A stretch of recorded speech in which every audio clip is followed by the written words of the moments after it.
یمحق اللہ الربا، اللہ سود کو ہلاک کرتا ہے، ویربی الصدقات، اور صدقات کو، خیرات کو بڑھاتا ہے، یعنی صدقہ خیرات کرنے سے مال بڑھتا ہے اور سودی لین دین کرنے سے مال برباد ہوتا ہے۔ آپ دیکھ لیں جتنے بھی سودی لین دین کرنے والے ہیں، بینکوں سے سودی لون لینے والے ہیں، کبھی بھی یہ سکون میں آپ ان کو نہیں دیکھیں گے۔ اسی طرح جو لوگ بینکوں سے سودی لون لیتے ہیں، ان کے اوپر سود چڑھتا ہے اور ہر وقت پریشان رہتے ہیں۔ حرام جب انسان کام کرتا ہے، جب اس کے پیٹ میں حرام جاتا ہے، برکتیں ختم ہو جاتی ہیں، بیماریاں اور نحوستیں ہوتی ہیں۔ واللہ لا يحب كل کفار اثیم، اور اللہ کو پسند نہیں آتا کوئی ناشکرا بڑا گناہگار، یعنی اللہ تعالیٰ ناشکرے کو اور گناہگار کو پسند نہیں فرماتا۔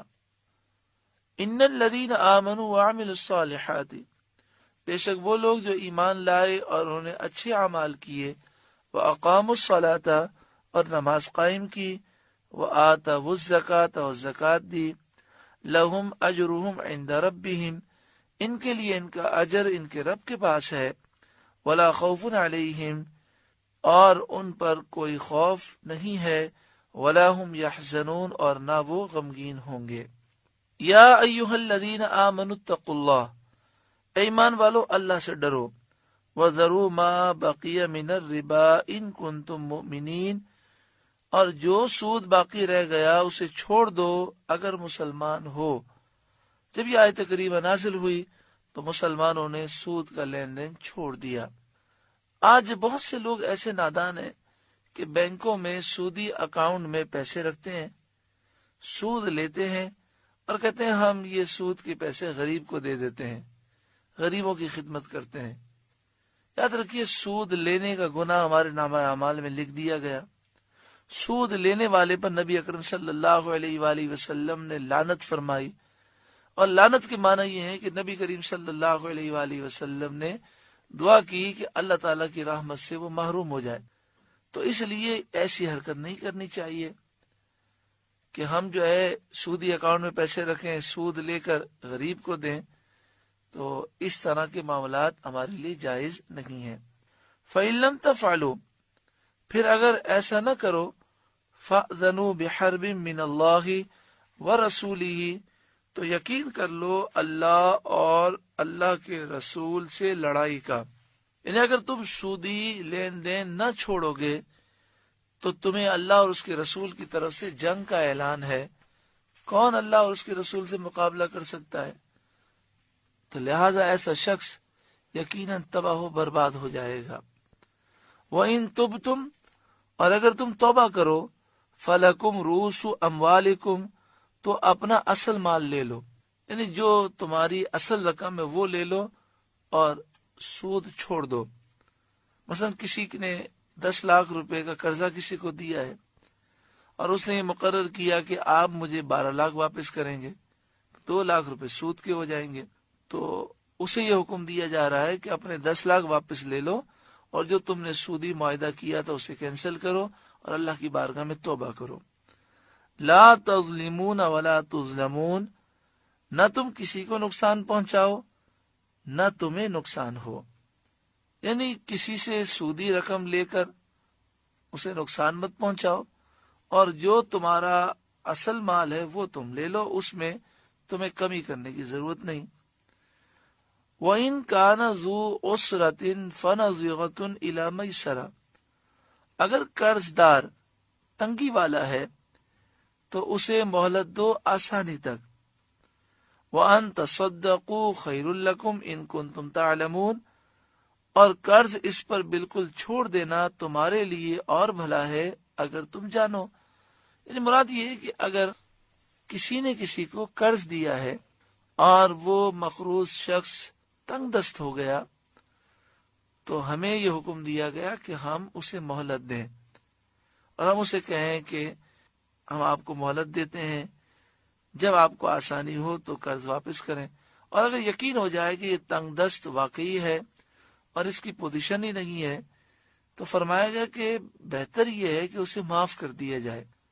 اور یہ بات یاد رکھیں کہ کسی غریب پر مال خرچ کیا جائے اور صدقہ دیا جائے، اس سے زیادہ فضیلت اس بات کی ہے کہ جو تنگ دست ہے وہ قرض ادا نہیں کر سکتا تو اسے قرض معاف کر دیا جائے۔ مسلم شریف میں حدیث پاک ہے، سید عالم صلی اللہ علیہ وآلہ وسلم نے فرمایا، جس نے تنگ دست کو مہلت دی یا اس کا قرضہ معاف کیا، اللہ تعالیٰ اس کو اپنا سایہ رحمت عطا فرمائے گا جس روز اس کے سائے کے سوا کوئی سایہ نہ ہوگا۔ وَاتَّقُوا یومن، اے لوگوں تم ڈرو اس دن سے، ترجعون فیہ الی اللہ، جس میں اللہ کی طرف تم لوٹائے جاؤ گے، ثم توفی کل نفس ما کسبت وہم لا یظلمون، اور ہر جان کو اس کی کمائی پوری دی جائے گی، ہر جان کو اس کی کوشش کا پورا بدلہ دیا جائے گا اور ان پر ظلم نہ ہوگا۔ یعنی اے لوگوں تمہیں ایک دن مرنا ہے، اللہ کے حضور پھر حاضر ہونا ہے، سچی پکی توبہ کرو اور وہ اعمال اختیار کرو کہ تمہیں قیامت کے دن شرمندگی نہ ہو۔ وَاتَّقُوا يَوْمًا تُرْجَعُونَ فِيهِ إِلَى اللَّهِ ثُمَّ تُوَفَّى كُلُّ نَفْسٍ مَا كَسَبَتْ وَهُمْ لَا يُظْلَمُونَ۔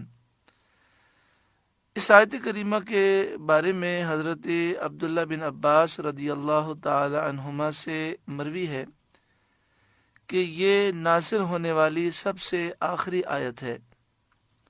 نبی اکرم صلی اللہ علیہ وآلہ وسلم پر یہ نازل ہوئی اور اس کے 21 روز بعد نبی اکرم صلی اللہ علیہ وآلہ وسلم کا وصال ظاہری ہوا، اور ایک قول یہ ہے کہ 7 دن کے بعد اور ایک قول یہ ہے کہ 9 دن کے بعد۔ یہ آیت کریمہ قرآن کے نزول میں سب سے آخری آیت ہے جو نازل ہوئی۔ سورہ بقرہ کا رکوع نمبر 38 مکمل ہوا۔ اللہ رب العالمین ہم سب پر فضل فرمائے۔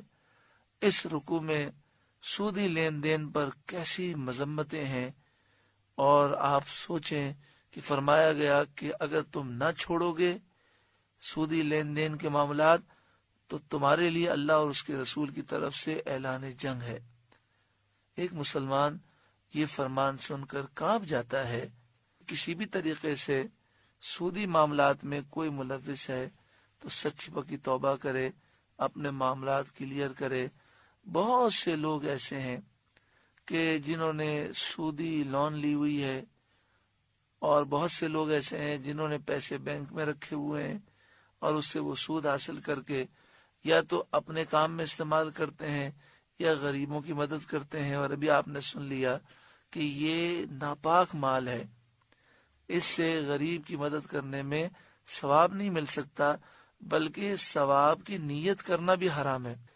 دعا فرمائے اللہ تعالی تمام مسلمانوں کو سودی لین دین سے نجات عطا فرمائے، ہمارے ملک سے بھی سودی نظام کا خاتمہ ہو، پورے عالم اسلام سے اس ظالمانہ نظام کا خاتمہ ہو، اور نظام مصطفیٰ ہمیں نصیب ہو۔